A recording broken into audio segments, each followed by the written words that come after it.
Every one, എല്ലാവർക്കും PSC tips and ട്രിക്സിന്റെ പുതിയൊരു ക്ലാസ്സിലേക്ക് സ്വാഗതം. നമ്മൾ ന്യൂ SRT സീരീസിലെ അടുത്തൊരു ക്ലാസ്സാണ്. നമ്മൾ കഴിഞ്ഞ 2 ദിവസങ്ങളായിട്ട് ഒരു ചാപ്റ്റർ പഠിച്ചുകൊണ്ടിരിക്കുകയല്ലേ. ഏതായിരുന്നു? ജനാധിപത്യത്തിന്റെ വ്യാപനം സ്ഥാപനങ്ങളിലൂടെ എന്ന 9ാം ക്ലാസ്സിലെ സാമൂഹ്യശാസ്ത്രം 1 ഭാഗം 2 വരുന്ന ചാപ്റ്ററാണ്. നിങ്ങൾ ടെലിഗ്രാം ഫോളോ ചെയ്തവരല്ലേ? അപ്പൊ ചാപ്റ്റർ ഏതാണെന്ന് അറിയണ്ടാവുമല്ലോ. ജനാധിപത്യത്തിന്റെ വ്യാപനം സ്ഥാപനങ്ങളിലൂടെ നമ്മൾ ഫസ്റ്റ് 2 പാർട്ട് ഓൾറെഡി അപ്ലോഡ് ചെയ്തിട്ടുണ്ടായിരുന്നു. കണ്ടിട്ടുണ്ടായിരുന്നോ? കണ്ട് ആ ഒരു പോർഷൻ പഠിച്ച ശേഷം മാത്രം 3ാമത്തെ ഒരു ഭാഗത്തിലേക്ക് വരിക കേട്ടോ. അപ്പൊ ഈ ഒരു അധ്യായം നമ്മൾ തുടങ്ങി. ഈ ഒരു ജനാധിപത്യത്തിന്റെ വ്യാപനം സ്ഥാപനങ്ങളിലൂടെ എന്ന ഈ ഒരു അധ്യായത്തിലൂടെ നമ്മൾ പ്രധാനപ്പെട്ട ഭരണഘടനേതര സ്ഥാപനങ്ങളെക്കുറിച്ചും അവയുടെ വിശദാംശങ്ങളെക്കുറിച്ചുമാണ് പഠിച്ചു വന്നുകൊണ്ടുണ്ടായിരുന്നത്. 2 ക്ലാസ്സുകളായിട്ട് നമ്മൾ ഇതാണ് പഠിച്ചു വന്നുകൊണ്ടിരുന്നത്. ഇതുവരെ പറഞ്ഞ കാര്യങ്ങളെല്ലാം ക്ലിയർ ആണ് എന്ന് വിശ്വസിക്കുന്നു. ഇതെല്ലാം പഠിച്ച് കംപ്ലീറ്റ് ചെയ്യുക. പറഞ്ഞതുപോലെ തന്നെ ഈ അധ്യായത്തിൽ വരുന്ന ഭാഗം മാത്രമല്ല, ഇവയുടെ വിശദാംശങ്ങളും നമ്മൾ പഠിക്കണം. ഓക്കെ അല്ലേ? അപ്പൊ നമ്മൾ ഇന്ന് ഇതിന്റെ ബാക്കി ഭാഗം എവിടെ നിന്ന് നമ്മൾ നിർത്തിയോ അവിടെ നമ്മൾ തുടങ്ങാണ്. ഓക്കെ, നമ്മൾ ഇനി പഠിക്കേണ്ടത് ദേശീയ പട്ടികജാതി പട്ടികവർഗ കമ്മീഷനുകളെ കുറിച്ചാണ്. ദേശീയ പട്ടികജാതി പട്ടികവർഗ കമ്മീഷനുകൾ ഒരു ഭരണഘടനാ സ്ഥാപനമാണ്. പട്ടികജാതി കമ്മീഷൻ ഒരു ഭരണഘടനാ സ്ഥാപനമാണ്. പട്ടികവർഗ കമ്മീഷൻ മറ്റൊരു ഭരണഘടനാ സ്ഥാപനമാണ്. ഇവിടെ നമുക്ക് ആദ്യം നൽകിയിട്ടുള്ളത് പട്ടികജാതി പട്ടികവർഗ വിഭാഗങ്ങൾക്കായി നടത്തേണ്ടുന്ന വികസന പ്രവർത്തനങ്ങളെ കുറിച്ച് 1952 ഇന്ത്യയുടെ പ്രഥമ പ്രധാനമന്ത്രി ജവഹർലാൽ നെഹ്റു 1952 ജൂൺ 7 ഇന്ത്യയുടെ പ്രഥമ പ്രധാനമന്ത്രിയായിട്ടുള്ള ജവഹർലാൽ നെഹ്റു നടത്തിയിട്ടുള്ള പ്രസംഗത്തിലെ ഭാഗമാണ് ഇവിടെ നൽകിയിട്ടുള്ളത്. നമുക്ക് നോക്കാം. പട്ടികജാതി പട്ടികവർഗ പ്രദേശങ്ങളിൽ ഏറ്റവും മുൻഗണന നൽകേണ്ടത് റോഡുകൾക്കും വാർത്താവിനിമയത്തിനുമാണ്. അവയില്ലെങ്കിൽ നാം ചെയ്യുന്ന മറ്റൊന്നും ഫലപ്രദമാകില്ല. സ്കൂളുകൾ, ആരോഗ്യരക്ഷാ പ്രവർത്തനങ്ങൾ, കുടിൽ വ്യവസായങ്ങൾ എന്നിങ്ങനെ പലതും ആവശ്യമാണ് എന്നത് സുവ്യക്തമാണ്. എന്നാൽ നാം അവരുടെ ജീവിത രീതിയിൽ ഇടപെടുകയില്ല എന്നും സ്വന്തം രീതി അനുസരിച്ച് ജീവിക്കാൻ അവരെ സഹായിക്കുക മാത്രമേ ചെയ്യൂ എന്നും നാം എപ്പോഴും ഓർമ്മിക്കണം. ജവഹർലാൽ നെഹ്റുവിന്റെ ഈ വാക്കുകളിൽ നിന്ന് എന്തെല്ലാം തരത്തിലുള്ള വികസന പ്രവർത്തനങ്ങൾ നടത്തണമെന്നാണ് അദ്ദേഹം അഭിപ്രായപ്പെടുന്നത്? അതാണ് ഇവിടെ ചോദിച്ചിട്ടുള്ളത്. ഈ ഒരു പ്രസംഗത്തിൽ നിന്ന് നമുക്ക് മനസ്സിലാക്കാം. റോഡുകൾ, വാർത്താവിനിമയ സൗകര്യങ്ങൾ, സ്കൂളുകൾ, ആരോഗ്യരക്ഷാ പ്രവർത്തനങ്ങൾ, കുടിൽ വ്യവസായങ്ങൾ തുടങ്ങിയവയൊക്കെയാണ്. വിവേചനങ്ങളിൽ നിന്നും ചൂഷണങ്ങളിൽ നിന്നും പട്ടികജാതി പട്ടികവർഗ ജനവിഭാഗങ്ങളെ സംരക്ഷിക്കുകയും അവരെ സമൂഹത്തിന്റെ മുഖ്യധാരയിലേക്ക് കൊണ്ടുവരികയും ചെയ്യുക എന്ന ലക്ഷ്യത്തോടെ രൂപീകരിക്കപ്പെട്ട സ്ഥാപനങ്ങളാണ് പട്ടികജാതി കമ്മീഷനും പട്ടികവർഗ കമ്മീഷനും. വിവേചനങ്ങളിൽ നിന്നും ചൂഷണങ്ങളിൽ നിന്നും ഈ ഒരു ജനവിഭാഗത്തെ, പട്ടികജാതി പട്ടികവർഗ വിഭാഗത്തെ സംരക്ഷിക്കുകയും അതോടൊപ്പം അവരെ സമൂഹത്തിന്റെ മുഖ്യധാരയിലേക്ക് കൊണ്ടുവരികയും ചെയ്യുക എന്ന ലക്ഷ്യത്തോടെയാണ് ഈ കമ്മീഷനുകൾ രൂപീകരിച്ചിട്ടുള്ളത്. ഇതിനോടൊപ്പം തന്നെ അവരുടെ സാംസ്കാരിക വൈവിധ്യങ്ങളും സവിശേഷതകളും സംരക്ഷിക്കുകയും പ്രധാനപ്പെട്ടതാണ്. അവരെ മുഖ്യധാരയിലേക്ക് ഉയർത്തിക്കൊണ്ടുവരുന്നതോടൊപ്പം തന്നെ പട്ടികജാതി പട്ടികവർഗ വിഭാഗത്തിന്റെ സാംസ്കാരിക വൈവിധ്യങ്ങളും സവിശേഷതകളും സംരക്ഷിക്കുക എന്നതും പ്രധാനപ്പെട്ട ലക്ഷ്യം തന്നെയാണ്. 2004 2 കമ്മീഷനുകളും നിലവിൽ വന്നിട്ടുള്ളത്. ദേശീയ പട്ടികജാതി കമ്മീഷൻ നിലവിൽ വന്നിട്ടുള്ളത് 2004 2 കമ്മീഷനുകളും നിലവിൽ വന്നിട്ടുള്ളത്. ദേശീയ പട്ടികജാതി കമ്മീഷൻ നിലവിൽ വന്നത് 2004 ഫെബ്രുവരി 19 2003 89ാം ഭേദഗതിക്ക് ശേഷം ദേശീയ പട്ടികജാതി കമ്മീഷനെ കുറിച്ച് പ്രതിപാദിക്കുന്നത് 338ാം അനുച്ഛേദത്തിലാണ്. തുടർന്ന് 2003 89ാം ഭരണഘടനാ ഭേദഗതിക്ക് ശേഷം പട്ടികജാതി കമ്മീഷൻ, ദേശീയ പട്ടികജാതി കമ്മീഷൻ നിലവിൽ വന്നത് 2004 ഫെബ്രുവരി 9 ഏത് ആർട്ടിക്കിളിലാണ് പ്രതിപാദിക്കുന്നത്? ദേശീയ പട്ടികജാതി കമ്മീഷനെ കുറിച്ച് പ്രതിപാദിക്കുന്നത് ആർട്ടിക്കിൾ 338 338 പ്രകാരമാണ് ദേശീയ പട്ടികജാതി കമ്മീഷൻ. ആസ്ഥാനം വരുന്നത് ലോക് നായക് ഭവൻ ആണ്, ന്യൂഡൽഹി. ഓക്കെ, പിന്നെന്താണ് നമ്മൾ പറഞ്ഞത്? പട്ടികവർഗ കമ്മീഷൻ. ദേശീയ പട്ടികവർഗ കമ്മീഷനും 2004 തന്നെയാണ് നിലവിൽ വന്നിട്ടുള്ളത്. സെയിം ഡേറ്റ് ആണ്, ഫെബ്രുവരി 19 ആർട്ടിക്കിളിൽ ചെറിയൊരു മാറ്റമുണ്ട്. 2003 89 ഭരണഘടനാ ഭേദഗതിക്ക് ശേഷം ദേശീയ പട്ടികവർഗ കമ്മീഷനെ കുറിച്ച് പ്രതിപാദിക്കുന്ന അനുച്ഛേദം ആർട്ടിക്കിൾ 338 എ ആണ് കേട്ടോ. Article 338 A. ആസ്ഥാനം ലോക്നായക് ഭവൻ, ന്യൂഡൽഹി തന്നെയാണ്. ഓക്കെ, അപ്പോൾ പട്ടികജാതി കമ്മീഷൻ, പട്ടികവർഗ കമ്മീഷൻ രൂപീകരിച്ചിട്ടുള്ള നിലവിൽ വന്ന തീയതി എന്നാണ്? 2004 ഫെബ്രുവരി 9. ആസ്ഥാനം ലോക്നായക് ഭവൻ, ന്യൂഡൽഹി തന്നെയാണ്. ആർട്ടിക്കിൾ മാത്രം ചെറിയൊരു വ്യത്യാസമുണ്ട്. അനുച്ഛേദം ഏതാണ്? പട്ടികജാതി കമ്മീഷൻ 338, പട്ടികവർഗ കമ്മീഷൻ 338 എ. ഓക്കെ അല്ലേ? ഇനി ഘടന എന്തൊക്കെയാണ്? ഇങ്ങനെയൊക്കെയാണ്.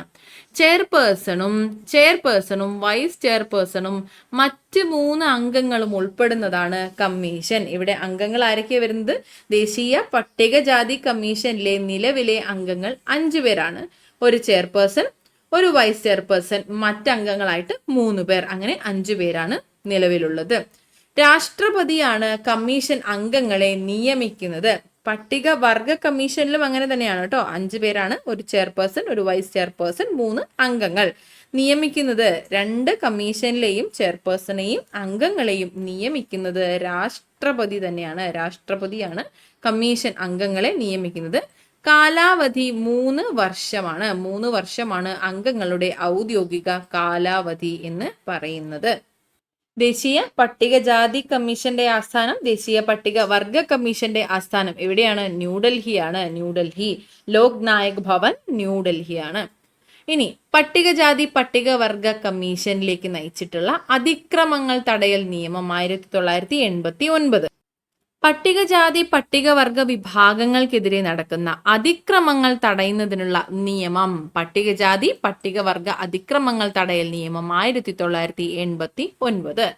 പട്ടികജാതി പട്ടികവർഗ വിഭാഗങ്ങൾക്കെതിരെയുള്ള അതിക്രമങ്ങൾ തടയുക, ഇത്തരം കുറ്റകൃത്യങ്ങൾ കൈകാര്യം ചെയ്യുന്നതിന് പ്രത്യേക കോടതികൾ സ്ഥാപിക്കുക, ഇവരുടെ സ്വാസ്ഥ്യത്തിനും പുനരധിവാസത്തിനും നടപടികൾ സ്വീകരിക്കുക തുടങ്ങിയ ഉദ്ദേശത്തോടെ നിലവിൽ വന്ന നിയമമാണ് പട്ടികജാതി പട്ടികവർഗ അതിക്രമങ്ങൾ തടയൽ നിയമം. SC and ST prevention of atrocities act 1989. 1989 ഈ ഒരു നിയമം നിലവിൽ വന്നിട്ടുള്ളത്. ഈ നിയമം പട്ടിക വിഭാഗങ്ങൾക്ക് നേരെയുള്ള അതിക്രമങ്ങളും നിയമലംഘനങ്ങളും എന്താണ് ഇത്തരത്തിലുള്ള അതിക്രമങ്ങൾ, നിയമലംഘനങ്ങൾ എന്നിവയും കുറ്റക്കാർക്കുള്ള ശിക്ഷാ നടപടികൾ എന്തെല്ലാമാണ് എന്നും ഇവരുടെ പുനരധിവാസം എങ്ങനെയായിരിക്കണം എന്നും വ്യവസ്ഥ ചെയ്യുന്നു. ഇത്തരത്തിൽ പട്ടിക വിഭാഗങ്ങൾക്ക് നേരെയുള്ള അതിക്രമങ്ങളും നിയമലംഘനങ്ങളും എന്താണ് എന്നും കുറ്റക്കാർക്കുള്ള ശിക്ഷാ നടപടികൾ എന്തെല്ലാമാണെന്നും ഇവരുടെ പുനരധിവാസം എങ്ങനെയായിരിക്കണമെന്നും വ്യവസ്ഥ ചെയ്യുന്നത് ഏത് നിയമത്തിലാണ്? 1989 പട്ടികജാതി പട്ടികവർഗ അതിക്രമങ്ങൾ തടയൽ നിയമത്തിലാണ്. ഇനി കമ്മീഷനിലേക്ക് തിരിച്ചു വരുമ്പോൾ കമ്മീഷന്റെ ചുമതലകളാണ് പഠിക്കുന്നത്. നമ്മൾ നേരത്തെ 2 ആർട്ടിക്കിൾ പഠിച്ചിട്ടുണ്ടായിരുന്നില്ലേ? പട്ടികജാതി കമ്മീഷനെ കുറിച്ച് പ്രതിപാദിക്കുന്ന ആർട്ടിക്കിൾ 338, പട്ടികവർഗ കമ്മീഷനെ കുറിച്ച് പ്രതിപാദിക്കുന്ന ആർട്ടിക്കിൾ 338 എ എന്നതാണ് അല്ലെ. അപ്പൊ നമ്മളൊരു ഭേദഗതി പറഞ്ഞിട്ടുണ്ടായിരുന്നു. എന്താ കാരണം? ദേശീയ പട്ടികജാതി പട്ടികവർഗ കമ്മീഷൻ ആദ്യം ഒന്നിച്ചായിരുന്നു, പിന്നീട് 2ആയി വിഭജിച്ച് ദേശീയ പട്ടികജാതി കമ്മീഷൻ എന്നും ദേശീയ പട്ടികവർഗ കമ്മീഷൻ എന്നും മാറ്റിയിട്ടുണ്ടായിരുന്നു. ആ ഭേദഗതിയാണ് 89 ഭേദഗതി. 2003 89 ഭരണഘടനാ ഭേദഗതി പ്രകാരമാണ് ദേശീയ പട്ടികജാതി പട്ടികവർഗ കമ്മീഷനെ 2ആയി വിഭജിച്ച് ദേശീയ പട്ടികജാതി കമ്മീഷൻ എന്നും പട്ടികവർഗ കമ്മീഷൻ എന്നും മാറ്റിയിട്ടുള്ളത്. ഓക്കെ, ഇനി ഈ കമ്മീഷനുകളുടെ ചുമതലകളിലേക്ക് കടക്കാം. എന്തൊക്കെയാണ്? പട്ടികജാതി പട്ടികവർഗ വിഭാഗങ്ങൾക്കെതിരെയുള്ള അതിക്രമങ്ങളുമായി ബന്ധപ്പെട്ട പരാതികൾ അന്വേഷിക്കുക. ഈ വിഭാഗത്തിന് നേരെയുള്ള അതിക്രമങ്ങൾ, അതുപോലെ നിയമലംഘനങ്ങൾ എല്ലാം തന്നെ അവയുമായി ബന്ധപ്പെട്ടിട്ടുള്ള പരാതികൾ അന്വേഷിക്കുക. പട്ടികജാതി പട്ടികവർഗ വിഭാഗങ്ങളുടെ ക്ഷേമം, സംരക്ഷണം, ഉന്നമനം എന്നിവ ലക്ഷ്യമാക്കിയിട്ടുള്ള പ്രവർത്തനങ്ങൾ ഏകോപിപ്പിക്കുക. ഈ വിഭാഗത്തിൽപ്പെടുന്ന ജനങ്ങളുടെ ക്ഷേമം, സംരക്ഷണം, അവരുടെ ഉന്നമനം എന്നിവയൊക്കെ ലക്ഷ്യമാക്കിക്കൊണ്ട് പ്രവർത്തനങ്ങൾ സംഘടിപ്പിക്കുക, അവ ഏകോപിപ്പിക്കുക. പട്ടികജാതി പട്ടികവർഗ വിഭാഗങ്ങൾ നേരിടുന്ന വെല്ലുവിളികൾ പരിഹരിക്കുന്നതിനുള്ള മാർഗനിർദ്ദേശങ്ങൾ സർക്കാരുകൾക്ക് സമർപ്പിക്കുക. ഇത്തരത്തിൽ പ്രവർത്തനങ്ങൾ സംഘടിപ്പിക്കുക, പരാതികൾ അന്വേഷിക്കുക, തുടർന്ന് ഇത്തരത്തിലുള്ള ഈ ഒരു ജനവിഭാഗം നേരിടുന്ന വെല്ലുവിളികൾ പരിഹരിക്കുന്നതിനായിട്ടുള്ള മാർഗനിർദ്ദേശങ്ങൾ സ്വീകരിക്കുകയും അത് സർക്കാരുകൾക്ക് സമർപ്പിക്കുകയും ചെയ്യുക. പട്ടികജാതി പട്ടികവർഗ ക്ഷേമത്തിനായിട്ടുള്ള ഭരണഘടനാ വ്യവസ്ഥകളും നിയമങ്ങളും കാര്യക്ഷമമായി നടപ്പിലാക്കുന്നു എന്ന് വിലയിരുത്തുകയും ചെയ്യുക. ഇവയെല്ലാമാണ് ഈ കമ്മീഷനുകളുടെ പ്രധാനപ്പെട്ട ചുമതലകൾ എന്ന് പറയുന്നത്. ഇനി സംസ്ഥാന തലത്തിലേക്ക്, നമ്മളിപ്പോൾ ദേശീയ തലത്തിലുള്ള കമ്മീഷനെ കുറിച്ചാണ് പറഞ്ഞു വന്നത്. സംസ്ഥാന പട്ടികജാതി പട്ടികഗോത്രവർഗ കമ്മീഷൻ. കേരള സംസ്ഥാനത്തിലെ പട്ടികജാതിക്കാർക്കും പട്ടികവർഗക്കാർക്കുമായിട്ട് ഒരു കമ്മീഷൻ രൂപീകരിക്കുന്നതിനായിട്ട് നിലവിൽ വന്നൊരു നിയമമാണ് കേരള സംസ്ഥാന പട്ടികജാതി പട്ടികവർഗ കമ്മീഷൻ നിയമം 2007. ഇതിൻ പ്രകാരമാണ് ഈ ഒരു കമ്മീഷൻ നിലവിൽ വരുന്നത്. ഇത്തരത്തിൽ കേരളത്തിലെ പട്ടികജാതി പട്ടിക ഗോത്ര വർഗ വിഭാഗങ്ങളിൽ പെടുന്നവരുടെ ക്ഷേമവും സംരക്ഷണവും ഉറപ്പാക്കുക എന്ന ലക്ഷ്യത്തോടെ രൂപവൽക്കരിക്കപ്പെട്ട സ്ഥാപനമാണ് കേരള പട്ടികജാതി പട്ടിക ഗോത്ര വർഗ കമ്മീഷൻ. ഇതിലെ ഘടന എന്ന് പറയുമ്പോൾ ചെയർപേഴ്സണും മറ്റ് 2 അംഗങ്ങളും ഉൾപ്പെടുന്നതാണ് കമ്മീഷൻ. ചെയർപേഴ്സൺ ഉണ്ട്, ചെയർപേഴ്സണും പിന്നെ 2 അംഗങ്ങളുമാണ് ഉള്ളത്. ഇവിടെയും ഈ പറയുന്നത് പോലെ ഒരു കമ്പാരിസൺ വെച്ച് പഠിക്കുക. ദേശീയ കമ്മീഷനും അതുപോലെ സംസ്ഥാന കമ്മീഷനും എന്നത് വെച്ച് ഒരു താരതമ്യ പഠനം പോലെ ദേശീയ കമ്മീഷന്റെ ഘടന എങ്ങനെയാണ്, സംസ്ഥാന കമ്മീഷന്റെ ഘടന എങ്ങനെയാണ്, ആ ഒരു രീതിയിലൊന്ന് കമ്പയർ ചെയ്ത് പഠിക്കുന്നതായിരിക്കും കുറച്ചുകൂടെ എളുപ്പം, ഓർത്തിരിക്കാനും എളുപ്പം അതായിരിക്കും. ഓക്കെ, ഇനി ഇവരെ ഈ ഘടന എങ്ങനെയാ നമ്മൾ പറഞ്ഞു, ചെയർപേഴ്സണും മറ്റ് 2 അംഗങ്ങളും ഉൾപ്പെടുന്നതാണ് കമ്മീഷൻ എന്ന് പറഞ്ഞു. ആരാണ് നിയമിക്കുന്നത്? ഗവർണറാണ് നിയമിക്കുന്നത്.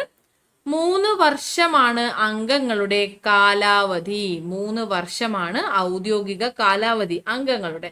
പട്ടികജാതി പട്ടികവർഗ വിഭാഗങ്ങളുടെ അവകാശങ്ങൾ നിഷേധിക്കപ്പെടുന്നതുമായി ബന്ധപ്പെട്ട പരാതികളിൽ അന്വേഷണം നടത്തുകയും തുടർന്ന് അനന്തര നടപടികൾ ശുപാർശ ചെയ്യുകയുമാണ് കമ്മീഷന്റെ ചുമതല. പട്ടികജാതി പട്ടികവർഗ വിഭാഗങ്ങളുടെ അവകാശങ്ങൾ നിഷേധിക്കുന്നതുമായി ബന്ധപ്പെട്ടുള്ള പരാതികളിൽ അന്വേഷണം നടത്തുക, പിന്നീട് അതിനുള്ള അനന്തര നടപടികൾ ശുപാർശ ചെയ്യുക എന്നതാണ് കമ്മീഷന്റെ പ്രധാനപ്പെട്ട ചുമതല. ഇത് കൂടാതെ പ്രസ്തുത വിഭാഗങ്ങളുടെ സാമൂഹിക സാമ്പത്തിക സ്ഥിതി വിലയിരുത്തുകയും അവരുടെ പുരോഗതി ഉറപ്പാക്കുന്നതുമായി ബന്ധപ്പെട്ട നിർദ്ദേശങ്ങൾ നൽകുകയും ചെയ്യുക. ഈ വിഭാഗത്തിൽപ്പെടുന്ന ജനങ്ങളുടെ സാമൂഹിക സാമ്പത്തിക സ്ഥിതി വിലയിരുത്തുക, അതുകൂടാതെ അവരെ ഉന്നത തലത്തിലേക്ക് കൊണ്ടുവരുന്നതിന്, സമൂഹത്തിന്റെ മുഖ്യധാരയിലേക്ക് കൊണ്ടുവരുന്നതിനുമായി ബന്ധപ്പെട്ട പുരോഗതി ഉറപ്പാക്കുന്നതുമായി ബന്ധപ്പെട്ട നിർദ്ദേശങ്ങൾ നൽകുകയും ചെയ്യുക. ഇനി ദേശീയ പിന്നോക്ക വിഭാഗ കമ്മീഷൻ. ദേശീയ പിന്നോക്ക വിഭാഗ കമ്മീഷൻ ആദ്യം തന്നെ നമുക്ക് നൽകിയിട്ടുള്ളത് ഡോക്ടർ BR അംബേദ്കർ 1927 ലെജിസ്ലേറ്റീവ് കൗൺസിലിൽ നടത്തിയ ബജറ്റ് പ്രസംഗത്തിന്റെ ഭാഗമാണ് ഇവിടെ നൽകിയിട്ടുള്ളത്. 1927 ഫെബ്രുവരി 24 ലെജിസ്ലേറ്റീവ് കൗൺസിലിൽ നടത്തിയ ബജറ്റ് പ്രസംഗമാണ് ഡോക്ടർ BR അംബേദ്കറുടേത്. വിദ്യാഭ്യാസം എല്ലാവർക്കും പ്രാപ്യമായ ഒരു നിലയിലേക്ക് കൊണ്ടുവന്നേ മതിയാകൂ. പിന്നാക്ക വിഭാഗം ജനങ്ങൾക്ക് ഉന്നത വിദ്യാഭ്യാസം എത്രയും ചെലവ് കുറഞ്ഞതായിരിക്കുക എന്നതാവണം വിദ്യാഭ്യാസ വകുപ്പിന്റെ നയം. ഈ സമുദായങ്ങളെ എല്ലാം സമത്വത്തിലേക്ക് ഉയർത്തുവാനാണെങ്കിൽ അതിന് ഒരേ ഒരു പോംവഴി താണ നിലയിലുള്ളവർക്ക് പ്രത്യേക പരിഗണന നൽകുക മാത്രമാണ്. ഇതാണ് അദ്ദേഹത്തിന്റെ വാക്കുകളിൽ നിന്നുള്ളത്. ഇവിടെ നിന്ന് നമുക്ക് എന്തെല്ലാം കാര്യങ്ങൾ മനസ്സിലാക്കാനായി സാധിക്കും? ഉന്നത വിദ്യാഭ്യാസം ചെലവ് കുറഞ്ഞതാക്കുക എന്ന് അദ്ദേഹം ആഹ്വാനം ചെയ്യുന്നുണ്ട്. താഴ്ന്ന നിലയിലുള്ള ജനവിഭാഗങ്ങൾക്ക് പ്രത്യേകം പരിഗണന നൽകുക, സമുദായങ്ങളെ സമത്വത്തിലേക്ക് ഉയർത്തുക, എല്ലാവർക്കും പരിഗണന ഉറപ്പാക്കുക. ഇതെല്ലാമാണ് അദ്ദേഹം പിന്നോക്ക വിഭാഗങ്ങളുടെ ഉന്നമനത്തിനായിട്ട് നിർദ്ദേശിക്കുന്ന കാര്യങ്ങൾ.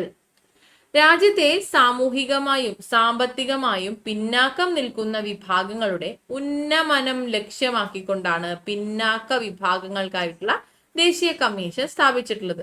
രാജ്യത്തെ സാമൂഹികമായും സാമ്പത്തികമായും പിന്നാക്കം നിൽക്കുന്ന വിഭാഗങ്ങളുടെ ഉന്നമനമാണ് ഈ ഒരു കമ്മീഷൻ ലക്ഷ്യം വെച്ചിട്ടുള്ളത്. സാമൂഹികമായും വിദ്യാഭ്യാസപരമായും പിന്നാക്കം നിൽക്കുന്ന വിഭാഗങ്ങളുടെ പിന്നാക്കാവസ്ഥ പരിഹരിക്കുന്നതിനുള്ള നിർദ്ദേശങ്ങൾ സമർപ്പിക്കുക എന്നതും ഈ ഒരു കമ്മീഷന്റെ ചുമതലയാണ്. സാമൂഹികമായും അതുപോലെ വിദ്യാഭ്യാസപരമായും പിന്നാക്കം നിൽക്കുന്ന വിഭാഗങ്ങളുടെ പിന്നാക്കാവസ്ഥ പരിഹരിക്കാനുള്ള നിർദ്ദേശങ്ങൾ സമർപ്പിക്കുക. കമ്മീഷന്റെ ചുമതലകളാണ് നമ്മൾ പറഞ്ഞത്. ഇനി ദേശീയ പിന്നാക്ക കമ്മീഷൻ രൂപം കൊണ്ട വർഷം 1993. 1993 കമ്മീഷൻ നിലവിൽ വന്നിട്ടുള്ളത്. ഘടന നോക്കുകയാണെങ്കിൽ ചെയർപേഴ്സണും വൈസ് ചെയർപേഴ്സണും 3 അംഗങ്ങളും ചേർന്നതാണ് ഈ ഒരു കമ്മീഷൻ. വൈസ് ചെയർപേഴ്സൺ, ചെയർപേഴ്സൺ, പിന്നീട് 3 അംഗങ്ങൾ. ഒരു ചെയർപേഴ്സൺ, ഒരു വൈസ് ചെയർപേഴ്സൺ, 3 അംഗങ്ങൾ, അങ്ങനെ മൊത്തം 5 പേരാണ് അംഗങ്ങളായിട്ട് ഉള്ളത്. ദേശീയ പിന്നാക്ക കമ്മീഷനിലെ ആകെ അംഗങ്ങൾ 5 പേരാണ്. ഇവരെ നിയമിക്കുന്നത് രാഷ്ട്രപതിയാണ് കമ്മീഷൻ അംഗങ്ങളെ നിയമിക്കുന്നത്. കാലാവധി 3 വർഷമാണ്. ഇവരുടെ ഔദ്യോഗിക കാലാവധി എന്ന് പറയുന്നത് 3 വർഷമാണ്. 2018 കമ്മീഷന് ഭരണഘടനാ പദവി ലഭ്യമായി.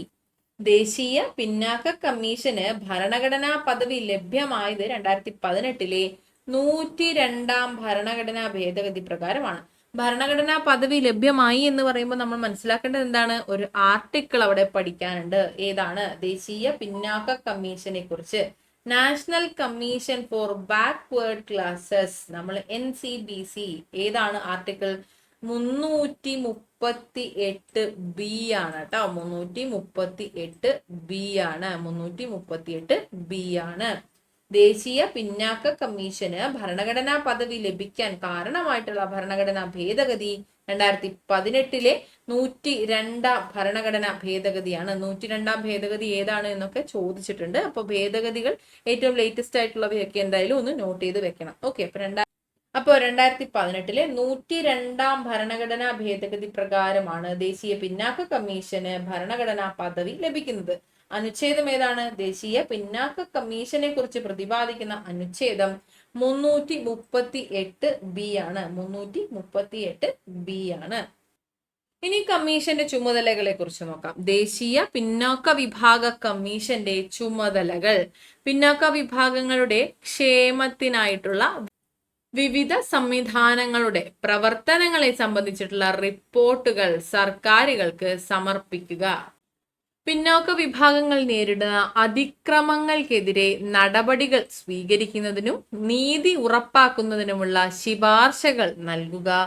പിന്നാക്ക പദവി സംബന്ധിച്ച ആവശ്യങ്ങൾ പരിശോധിച്ച് അവയ്ക്ക് വേണ്ടതായിട്ടുള്ള നിർദ്ദേശങ്ങൾ സർക്കാരുകൾക്ക് സമർപ്പിക്കുക. പിന്നാക്ക വിഭാഗങ്ങൾക്കായിട്ടുള്ള ഭരണഘടനാ വ്യവസ്ഥകളും നിയമങ്ങളും കാര്യക്ഷമമായി പ്രവർത്തിക്കുന്നു അല്ലെങ്കിൽ നടപ്പിലാകുന്നു എന്ന് ഉറപ്പുവരുത്തുക. പിന്നാക്ക വിഭാഗങ്ങളുടെ ക്ഷേമത്തിനായിട്ടുള്ള വിവിധ സംവിധാനങ്ങളുടെ പ്രവർത്തനങ്ങളെ സംബന്ധിച്ച റിപ്പോർട്ടുകൾ സർക്കാരിന് സമർപ്പിക്കുക. ഇവയെല്ലാമാണ് കമ്മീഷന്റെ പ്രധാനപ്പെട്ട ചുമതലകൾ.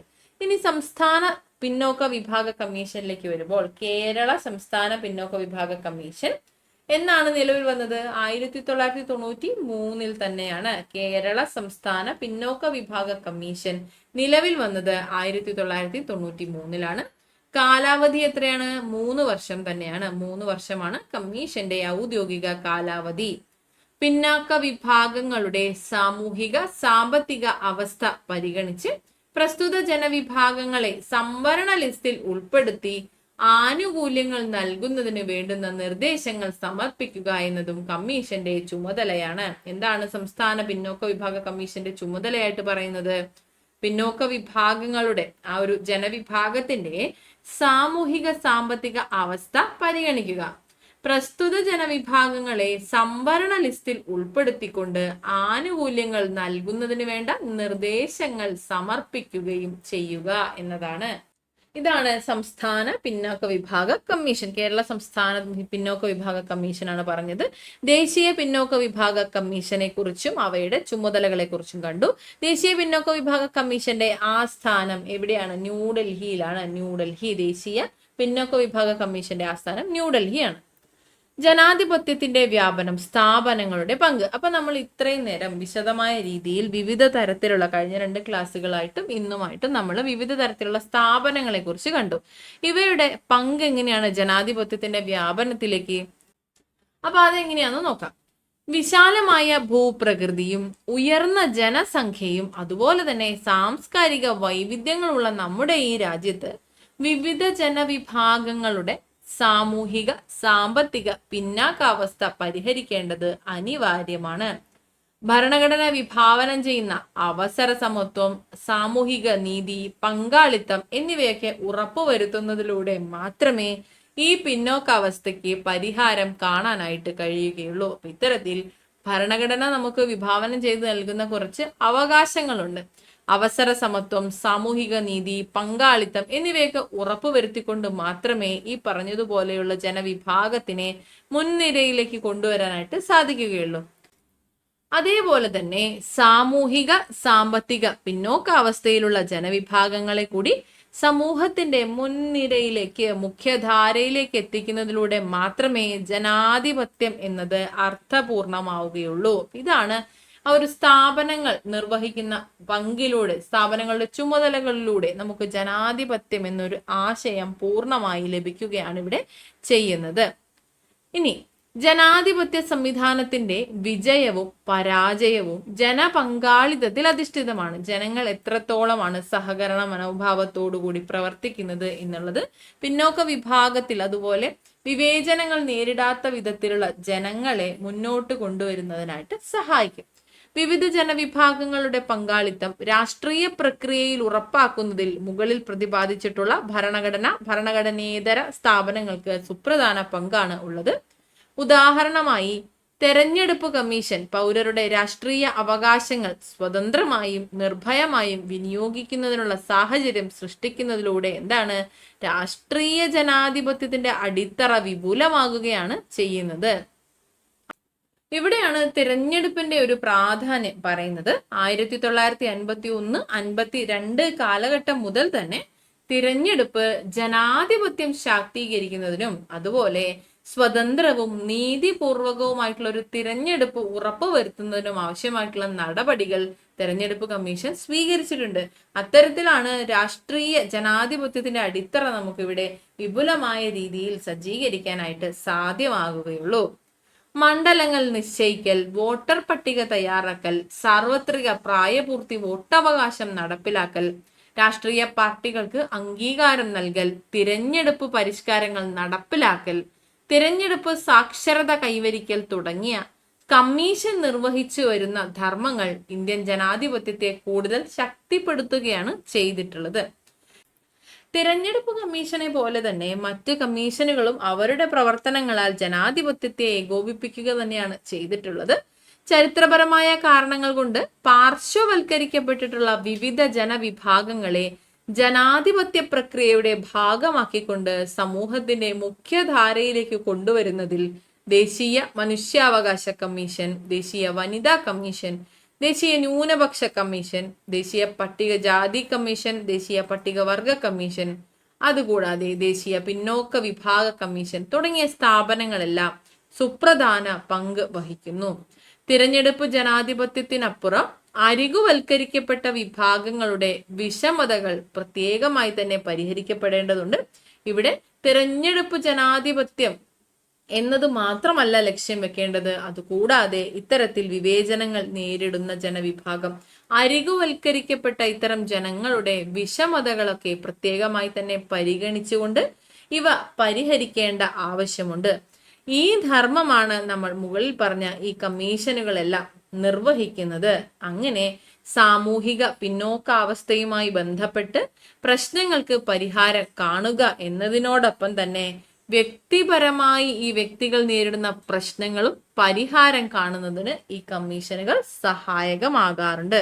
ഇത്തരത്തിൽ ജനങ്ങളെ മുൻനിരയിലേക്ക് എത്തിക്കുക, അവർ നേരിടുന്ന വിവേചനങ്ങളിൽ നിന്ന് അവർക്ക് മോചനം നൽകുക, ഇത്തരത്തിൽ അരികുവൽക്കരിക്കപ്പെട്ട ജനങ്ങളെ സമൂഹത്തിന്റെ മുഖ്യധാരയിലെത്തി അവർക്ക് അവരുടേതായിട്ടുള്ള അവകാശങ്ങൾ നിലനിർത്തിക്കൊണ്ട് അവരുടെ സാമൂഹിക ഘടന നന്നാക്കുക, സാമൂഹിക ജീവിതം മെച്ചപ്പെടുത്തുക, ഉന്നമനത്തിനായി പ്രവർത്തിക്കുക എന്നതാണ് ഈ കമ്മീഷനുകളുടെ എല്ലാം തന്നെ ലക്ഷ്യം എന്ന് പറയുന്നത്. അതുകൂടാതെ വ്യക്തിപരമായി അവർ നേരിടുന്ന പ്രശ്നങ്ങൾക്കും പരിഹാരം കാണുന്നതിന് ഇവിടെ കമ്മീഷനുകൾ ലക്ഷ്യം വെക്കുന്നുണ്ട്. ഇനി നമുക്ക് നിയമനങ്ങളുമായി ബന്ധപ്പെട്ട മറ്റൊരു കമ്മീഷൻ കൂടി പഠിക്കാനുണ്ട്. ഭാരത സർക്കാർ നിയമനങ്ങൾക്കായി സ്ഥാപിതമാക്കിയിട്ടുള്ള ഭരണഘടന സ്ഥാപനമാണ് union public service commission UPSC എന്ന് പറയുന്നത്. ഇന്ത്യൻ ഭരണഘടനയുടെ അനുച്ഛേദം 320 പ്രകാരമാണ് ഈ ഒരു commission, union public service commission സ്ഥാപിതമായിട്ടുള്ളത്. നമ്മുടെ കേരളത്തിൽ, നമ്മുടെ സംസ്ഥാനങ്ങളിലുള്ള PSC പോലെ തന്നെ കേന്ദ്രതലത്തിൽ, ദേശീയ തലത്തിലുള്ള PSC ആണ് UPSC എന്ന് പറയുന്നത്. യൂണിയൻ പബ്ലിക് സർവീസ് കമ്മീഷൻ അനുച്ഛേദം 320 ആണ്. ഘടന എങ്ങനെയാണ്? ചെയർപേഴ്സണും 10 അംഗങ്ങളുമാണ് ഉള്ളത്. ഒരു ചെയർപേഴ്സണും 10 അംഗങ്ങളുമാണ് ഈ ഒരു കമ്മീഷനിലുള്ളത്. ആരാണ് നിയമിക്കുന്നത്? രാഷ്ട്രപതിയാണ് നിയമിക്കുന്നത്. ദേശീയമല്ലേ, യൂണിയൻ അല്ലേ? അപ്പോൾ ദേശീയ തലത്തിലുള്ളവയുടെ അംഗങ്ങളെ നിയമിക്കുന്നത് രാഷ്ട്രപതിയാണ്. ഇവിടെ ചെയർപേഴ്സണും 10 അംഗങ്ങളുമാണുള്ളത്. നിയമിക്കുന്നവരാണ് രാഷ്ട്രപതിയാണ്.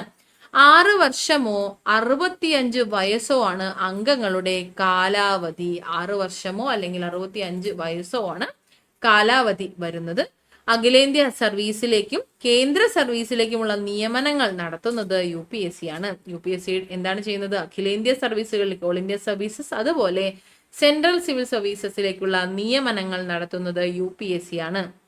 ഇനി എന്താണ് ഇവയുടെ പ്രവർത്തനം എന്ന് ചോദിച്ചാൽ, കേന്ദ്ര സർക്കാരിന്റെ സേവനത്തിലേക്ക് നിയമനത്തിനായി പരീക്ഷകളിലൂടെയും അഭിമുഖങ്ങളിലൂടെയും തിരഞ്ഞെടുപ്പ് നടത്തുക എന്നതാണ് ഈ ഒരു കമ്മീഷന്റെ പ്രധാനപ്പെട്ട ചുമതല.